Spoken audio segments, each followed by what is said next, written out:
Good morning, Philippines. Mapay nga aga, hapon dito na natanawan.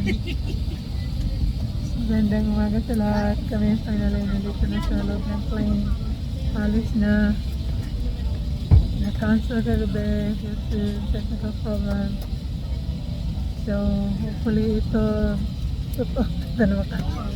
Nanantok na. Actually, tired kami. Tired na. Napakahapon. Na-cancel. And then, ayun na nga. So, finally, nandito na kami. Okay. See you, Tanawan. See you. Pangagayo, Tanandida. Hindi na kami. Nanay na piyong na brown out na. Bye for now. Bye.